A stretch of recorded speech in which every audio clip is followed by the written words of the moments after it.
विष्णु जी की जय हो। आज की वीडियो में अपने जानेंगे कि साल 2025 में निर्जला एकादशी व्रत कब रखा जाएगा और इस व्रत को रखने के क्या क्या नियम होते हैं और व्रत के दौरान जल ग्रहण करने के कुछ जरूरी नियम। यह सब कुछ जानने के लिए वीडियो के अंत तक बने रहिए। हमारे सनातन धर्म में जेठ माह के शुक्ल पक्ष की एकादशी को निर्जला एकादशी कहा जाता है। यह एकादशी विशेष रूप से कठिन व्रतों में मानी जाती है क्योंकि इस दिन जल तक ग्रहण नहीं किया जाता।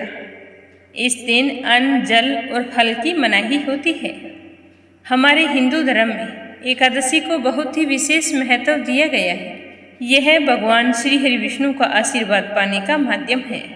पूरे साल में 24 एकादशियाँ आती हैं, लेकिन इन सभी में जेठ माह के शुक्ल पक्ष में आने वाली एकादशी, जिसे निर्जला एकादशी के नाम से जाना जाता है, वह सबसे कठिन और फलदायक होती है। इसमें पानी नहीं पीने के कारण ही इसका नाम निर्जला पड़ा है। यह व्रत केवल शारीरिक तपस्या नहीं है, बल्कि मानसिक और आध्यात्मिक अनुशासन का प्रतीक है। इस दिन व्रत करने वाले व्यक्ति को संयम, श्रद्धा और भक्ति के साथ भगवान श्री हरि विष्णु की उपासना करनी चाहिए। कहते हैं कि सबसे पहले इस व्रत को भीम ने किया था, जो अपने भोजन प्रेम के कारण अन्य एकादशियों का व्रत नहीं कर पाते थे। जब उन्होंने निर्जला एकादशी व्रत का पालन किया तो उन्हें वर्ष भर की सभी एकादशियों के बराबर पुण्य फलों की प्राप्ति हुई। इसीलिए इस व्रत को निर्जला एकादशी के नाम से भी जाना जाता है। निर्जला एकादशी जीवन में धैर्य, त्याग और आस्था के भाव को जागृत करती है। जो भी व्यक्ति इस दिन विधि पूर्वक व्रत रखते हैं, उन्हें अक्षय पुण्य फलों की प्राप्ति होती है, समस्त पापों से मुक्ति मिलती है और व्यक्ति जीवन के समस्त सुखों को भोगता हुआ अंत में वैकुंठ धाम को जाता है।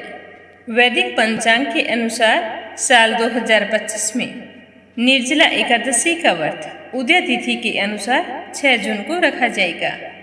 वैसे तो इस व्रत में जल नहीं पिया जाता, लेकिन कई स्थितियां ऐसी होती हैं जिसमें जल का प्रयोग मान्य होता है।